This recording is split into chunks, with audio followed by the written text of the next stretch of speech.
सवरिया भोले बाबा जोगिया हो रहा।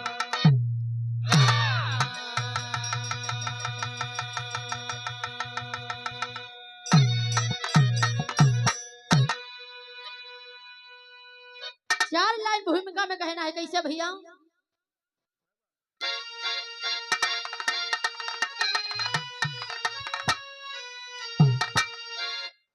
तो जब हृदय कुंज की हर कली खिल गई, शुभ समाचार से नृप मुदित हो गए,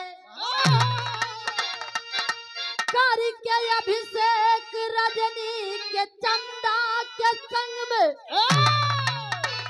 और नील अंबर में तारे उदित हो गए। जागी मनसा है मानस पटल पर सुघर, और स्वर्ग को देखने को ये तरसे नजर। आज्ञा पाके देवाधिपति राजा चले, छोड़ यवनी को अंबर किले में खबर।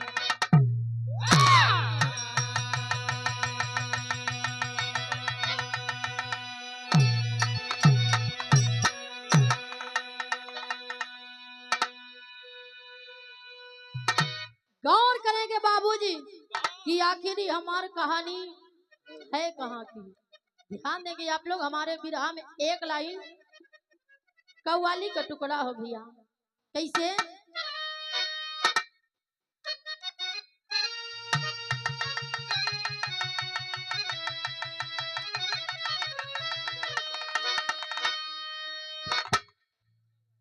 यह कहना बा कि अरे बजा दे श्याम बांसुरिया तो मजा आ जाए।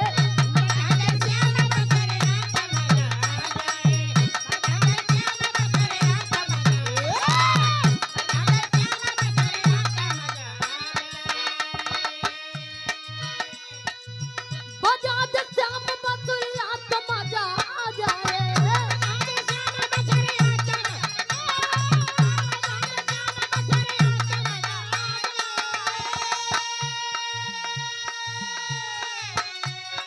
तो अरे बजा दे श्याम बांसुरिया तो मजा आ जाए।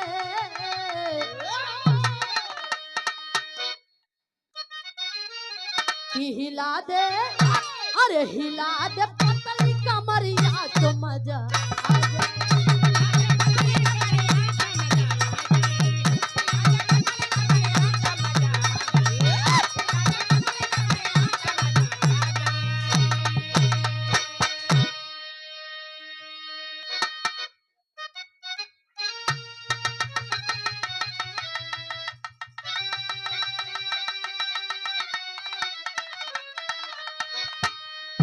कि अरे वक्त के साथ जो चले वही सफल होता।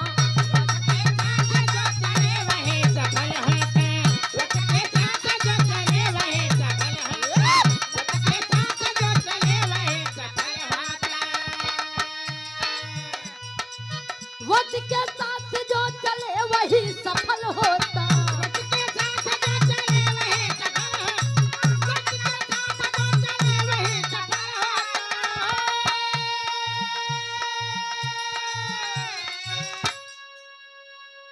तो अरे वक्त के साथ जो चले वही सफल होता। लिखा जो, अरे लिखा जो भाग्य में वो कार्य भी अटल होता।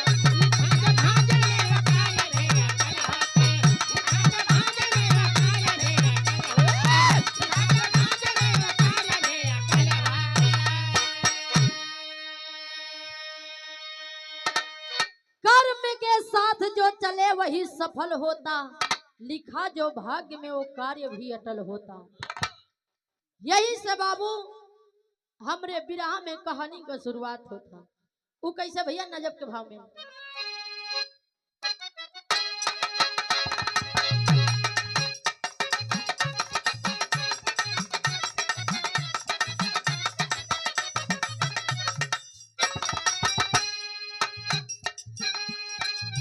अवधपति राजा दशरथ एक दिन विचार किए,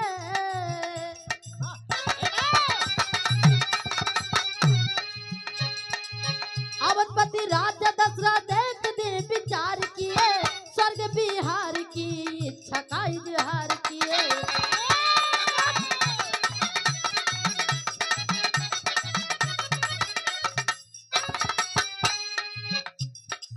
इंद्र की आज्ञा पाके मंत्री को बुलाए हैं,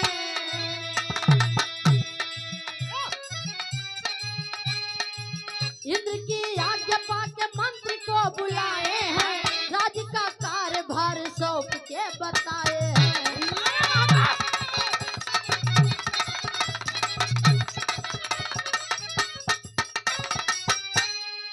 जा रहा स्वर्ग लोक प्रजा देखना भैया, जा रहा स्वर्ग लोक प्रजा देखना भैया, लगे कर कुछ समय तो चिंता न करना भैया।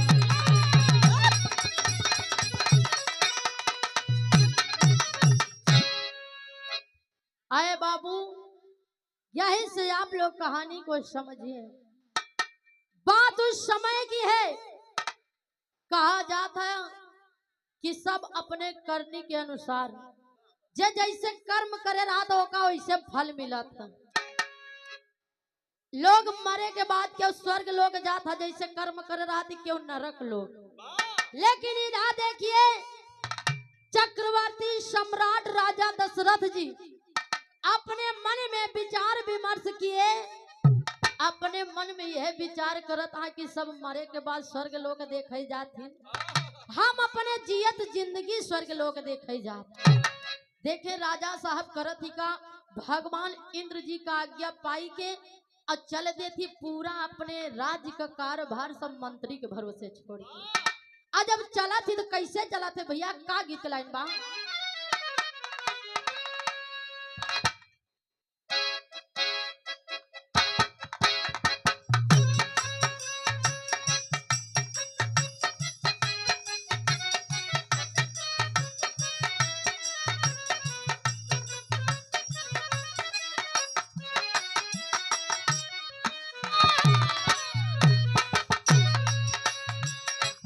चलले मानवा के सपना साकार करे, स्वर्ग के बिहार करे हो। चलले मानवा के सपना साकार करे, स्वर्ग के बिहार करे।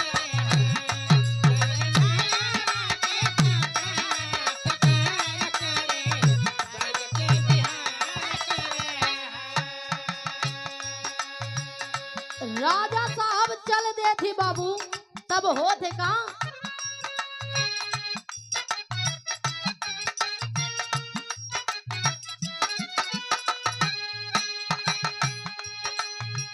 पारियन का हाथ पकड़े, चाली भइल राजन।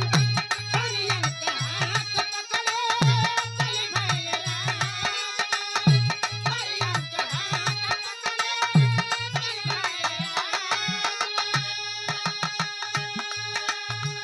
करे लागे बात सुधी भूली गइल आपन। करे लागे बात सुधी भूली गइल।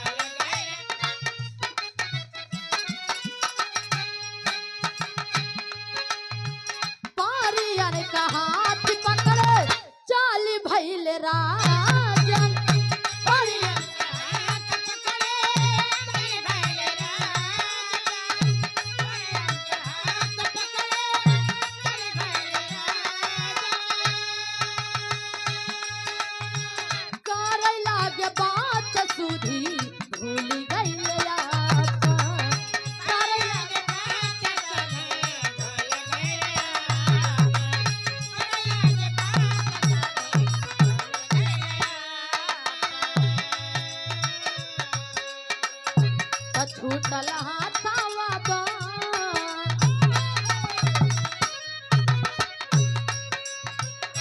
तो छूटल हाथावा बाकामा वा बेकार करे स्वर्ग के बिहार करे हो छूटल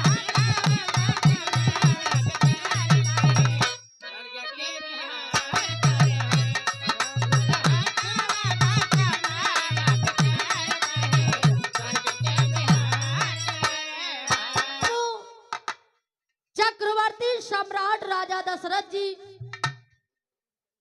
अपने मन में जब विचार करे चल देती स्वर्ग लोग देखे खातिर, तब भगवान इंद्रदेव जी राजा साहब का सफर सुहावना हो, अच्छा हो, इसलिए दो परियों को भेज देते हैं। आज जब दो परी के साथ पाए राजा साहब दोनों परियन का हाथ पकड़ के चल देती, आकाश में उड़ाई लागे बाबू। तब देखे हो थे का बाबू, जब राजा साहब दोनों परियन के साथ पांच चले लगे, हवा में आकाश में उड़े लगे, आधी रास्ता पहुंचे, बातचीत के दौरान राजा साहब भूल गए कि आखिर हम जात कहाँ हैं। उस समय राजा साहब का हाथ परियन के हाथ से छूट जाता। तब देखे होते का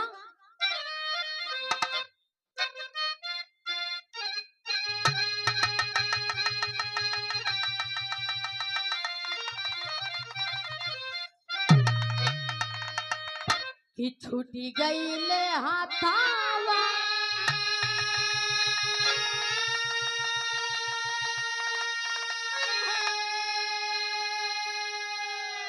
मारी गई मतिया आफतिया में वो आफतिया में राजा सोचे फसल कवाने आफतिया में ना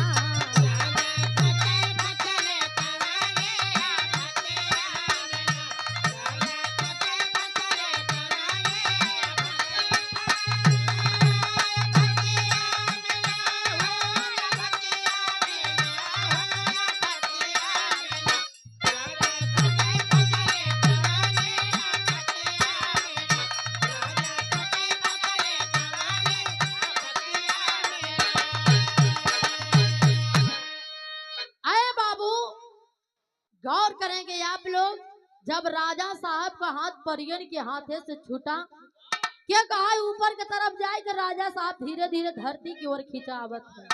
जब धरती की ओर आवत है, राजा साहब एकदम घबराई गए कि लगा था जब जियत जिंदगी स्वर्ग लोग देखा जात रहे, अब मरे के बाद ही देखे के मिली। देखे तब तक होते का एक गिद्धराज जटायु उसी रास्ते से चले जा रहे थे। गिद्धराज जटायु के जब नजर पड़ा था, गिद्धराज सोच रहे हैं कि जरूर है कोई मानव है। जाय के जब देखा थी तो राजा दशरथ जी दिखाने उस समय अपन दोनों पंख फैलाए के राजा साहब को रक्षा करे, उनका अपने पंख पे बैठाए के धीरे धीरे कई के धरती पे उतार दिए बाबू। तब देखिए होता है क्या, राजा साहब कहते हैं कि आए गिद्धराज, आज मैं तुम्हारे ऊपर बड़ा प्रसन्न हूँ क्योंकि आपने मेरे प्राणों का रक्षा किया है, मेरी जान को बचाया है। मांगो गिद्धराज क्या चाहते हो, क्या चाहिए आपको। उस समय देखिए बाबू, गिद्धराज जटायु कहे कि नहीं राजन, हमें कुछ नहीं चाहिए, आपके प्राणों की रक्षा हो गई, इससे बड़ी खुशी की बात और क्या हो सकती है। फिर भी बार बार राजा साहब जिद कर रहे हैं। जिद करने के बाद गिद्धराज जटायु राजा साहब से मांगत है का कहना है,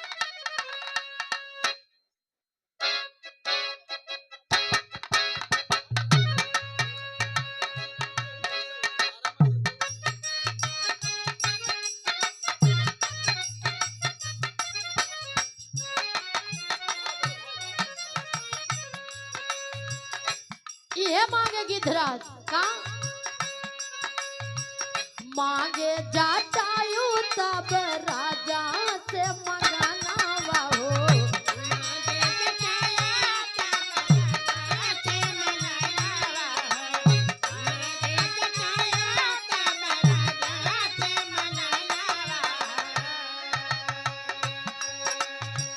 मांगे जटायु तब राजा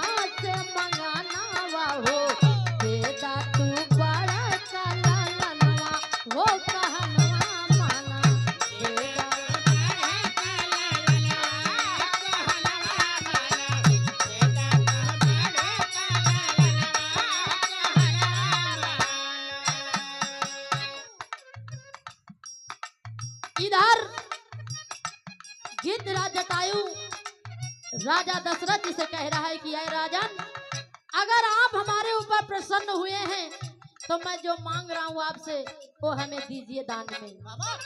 अब मांग रहे हैं कि अय राजन, आप अपना बड़ा वाला पुत्र हमें दे दीजिए।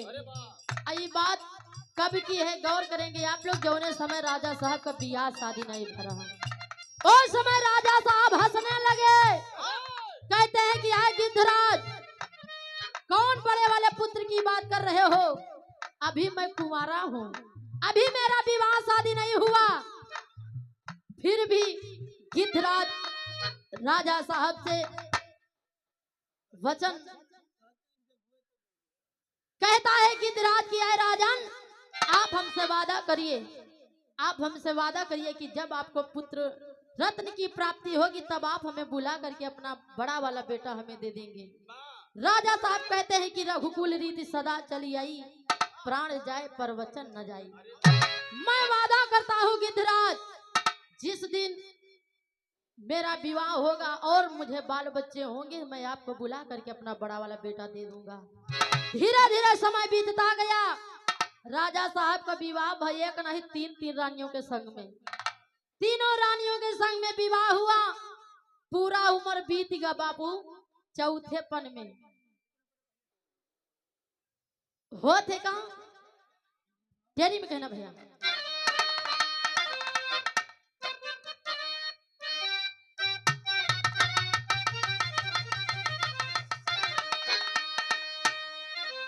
कि भूपति की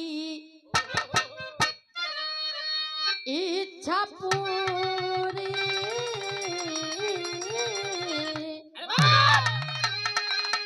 अरे भूपति की इच्छा पूरी,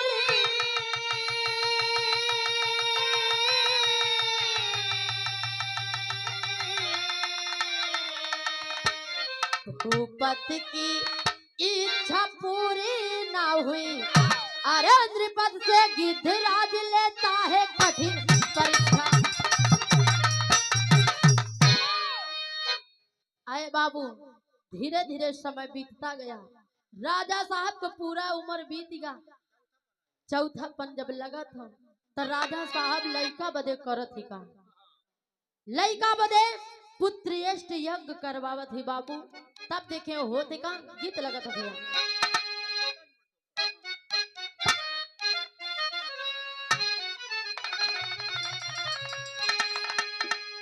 यह गीत के लाइन बा, अरे की हरी हरी चूड़ियां,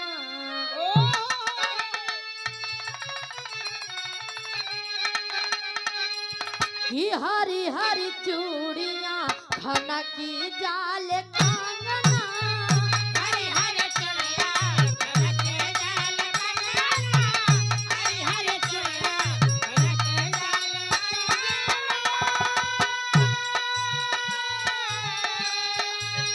हरी हरी चूड़ियां, घना की जाल कंगना, पतली कमरिया का मन लागे गोरी जैसे, वो गोरी जैसे दुनिया के चांद लागे गोरी जैसे।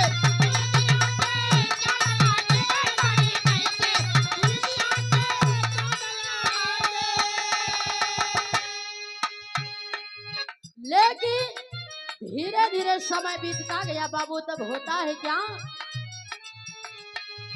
धीरे धीरे बीतल बा बहुत समैया, धीरे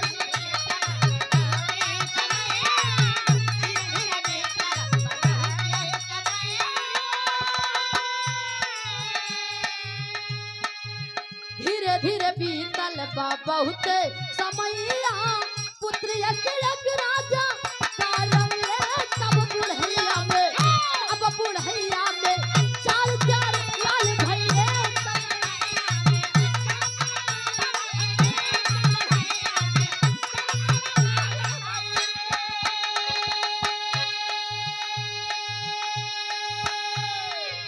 पुत्रेष्ट यज्ञ राजा करवले तब बुढ़ैया में चार चार लाल भैले।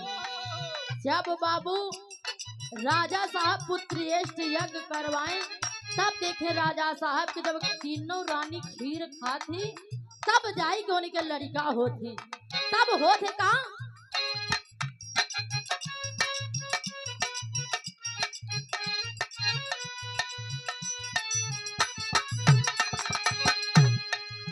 खुश होके राजा लो तवे अनधनवा,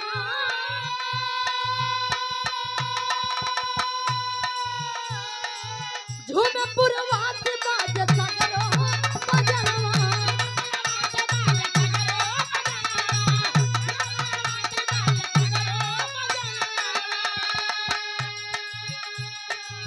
गाँव मंगचार सब जुट के गोतनिया,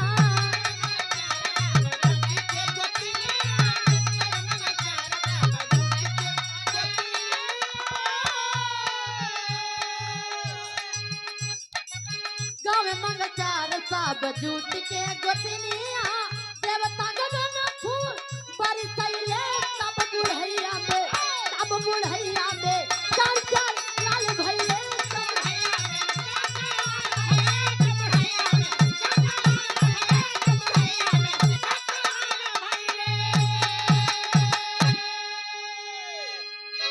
आए बाबू। राजा साहब, राजा दशरथ जी तीनों रानियन तमाम नर नारी इकट्ठा होई के खुशियां मनावत हुए। राजा साहब खुशी के मारा बाबू तमाम गरीब दुखिया के बुलाए के दान दक्षिणा करत हुए। एक नहीं तीनों रानियों के बीच में बाबू चार चार पुत्र हुए हैं, चार पुत्र हुए हैं। और चार पुत्र के भय की खुशी में राजा साहब गरीब दुखियन के दान दक्षिणा करत हुए। तब देखे होते का दान दक्षिणा लेके जब लोग जात हुए तो रास्तवे में गिद्धराज जटायु बैठा रहा। गिद्धराज जटायु के नजर पड़ा था। गिद्धराज जटायु बाबू पूछ पड़ा, कहता है कि आप लोग ये सब कहां से लेकर के आ रहे हैं, कौन है जो आप लोगों को बांट रहा है। तब लोग बताते हैं कि आए गिद्धराज, राजा साहब की यहाँ एक नहीं चार चार पुत्र हुए हैं, उही के खुशी में राजा दशरथ जी सब दान दक्षिणा करत हुए। अरे बाबू इधर गिद्धराज जटायु को बहुत गुस्सा आया, क्रोध में आग बबूला हो जाता है। सोचता है कि बताइए राजा साहब वादा हमसे करे हैं, एक नहीं चार चार पुत्र होइगा है, हमका खबर तक नहीं करें, तमाम लोग का बुला के दान दक्षिणा करत हैं। आए बाबू क्रोध के मारे गिद्धराज जटायु जात राजा साहब किया वहां बैठ जाता। राजा साहब गिद्धराज जटायु के देखे पूछ पड़े, कहे कि यार गिद्धराज लोग आ रहे हैं, दान दक्षिणा लेकर के जा रहे हो, हमरे बेटवा का आशीर्वाद दे के जाता है, तुम यहाँ किस लिए आए हो। आप जटायु से जब राजा साहब कहते हैं कि तुम यहाँ किस लिए आए हो, गिद्धराज जटायु कहता है कि आए राजन आप याद करिए, आपने हमसे कुछ वादा किया है। राजा साहब का याद नहीं आवत रहा बाबू। वो समय गिद्धराज जटायु कहे कि रघुकुल रीति सदा चली आई, प्राण जाए पर वचन न जाई, ये बात क्या कह रहा राजन। तब जाए के राजा साहब के याद आए बाबू। अब मंत्री सुमंत का बुलाए आदेश कही दे हैं, जाए के बड़का लड़का राम के लिए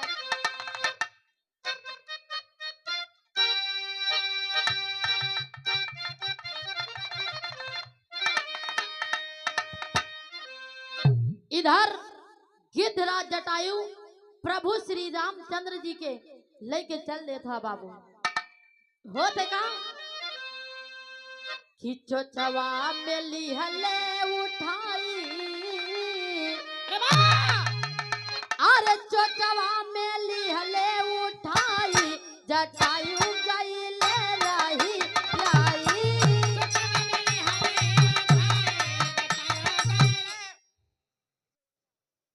क्या बात है, पहुंचल जब आधी डगरिया,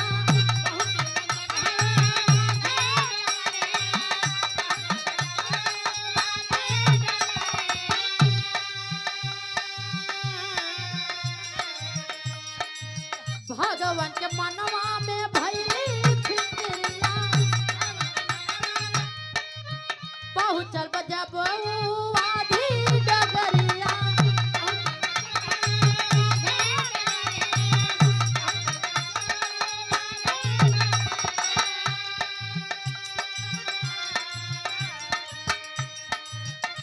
भगवंत मनवा में भैली फिक्रिया।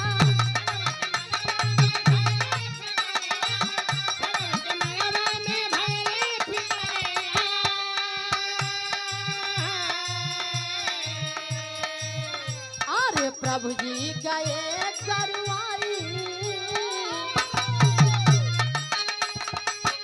अरे प्रभु जी गए करुआई, जटायु गए राही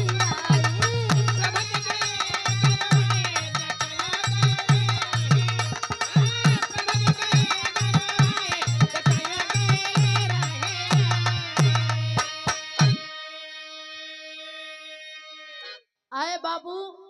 जब गिद्धराज जटायु अपने मुँह में दबाई के प्रभु श्री रामचंद्र जी के लेके चल देती, इधर प्रभु श्री रामचंद्र जी सोच रहे हैं कि अगर हम गिद्धराज के साथ चला जाए तो जौने कार्य को पूरा करे के लिए हम इस धरती पे जन्म ले आई, वो कार्य कैसे पूरा हुई। उस समय प्रभु श्री रामचंद्र जी बाबू अपने शरीर का वजन, अपने शरीर का भार धीरे धीरे करके बढ़ाने लगते हैं। इतना बढ़ाई ले थी कि गिद्धराज जटायु से उठना मुश्किल हो गया बाबू। गिद्धराज जटायु धीरे धीरे करके प्रभु श्री रामचंद्र जी के धरती पे उतार देता। जब धरती पे उतार देता उस समय कहता है कि आए प्रभु, मैं आपको पहचान गया, आप हमें वरदान दीजिए, आप हमसे वादा करिए कि आए प्रभु, जौने समय हम मरी, जौने समय हमार मृत्यु होए, वो समय आप प्रभु अपने हाथे से हमार अंतिम संस्कार करें, आप हमसे वादा करें। कहना है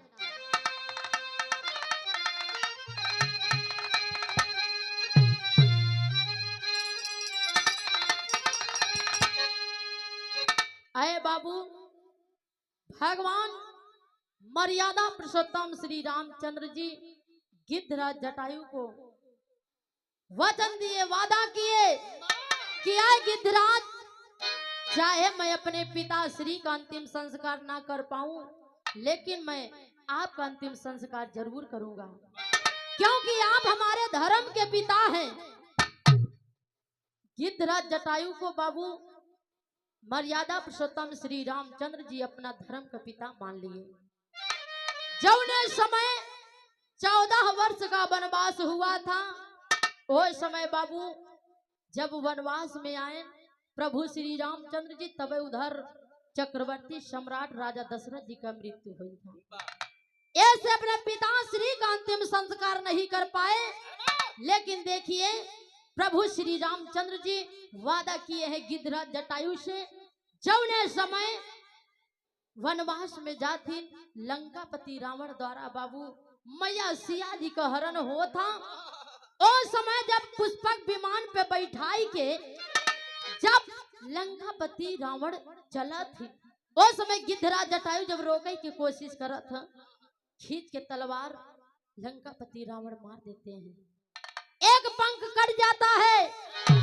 हाय राम करते हुए गिद्धराज जब धरती पर गिरते हैं बाबू, उस समय उसी रास्ते से प्रभु श्री रामचंद्र जी सिया जी की खोज करते करते चले जा रहे थे।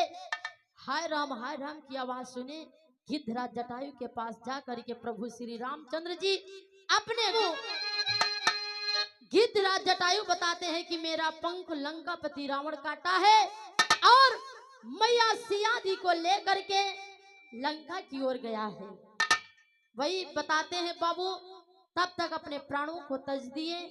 प्रभु श्री रामचंद्र जी जो वादा किए थे उस वादे को निभाते हैं। होता है क्या,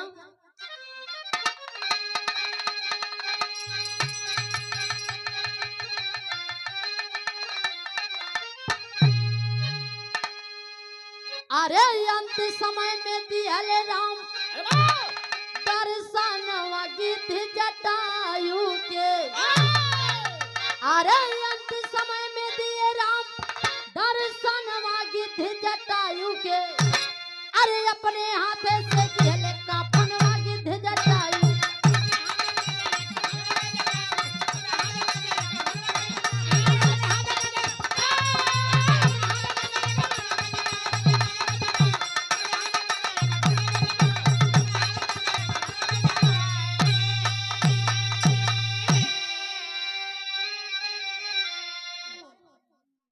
इधर भगवान श्री रामचंद्र जी गिद्धराज जटायु का अंतिम संस्कार किए।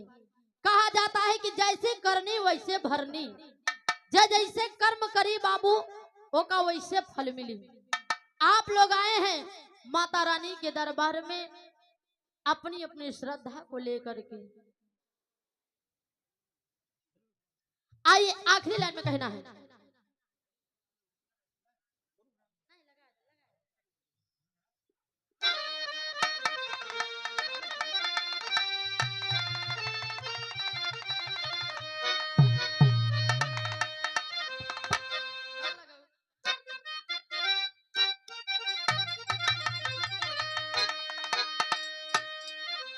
कि जैसे हो बसंत ऋतु में, कि जैसे हो बसंत ऋतु में खिलला सुमनवा भैया।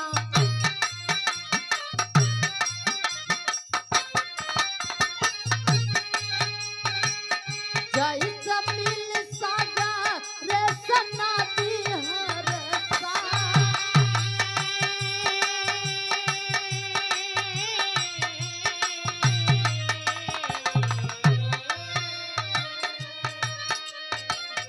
जो जवा मिले के जटायु श्री राम के भैया।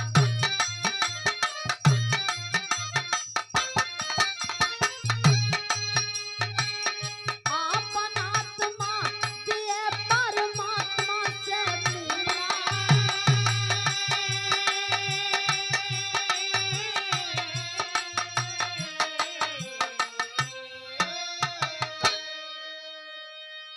आखिरी लाइन में कहना है कैसे भैया, क्या बात है। ये ज्योति बहन के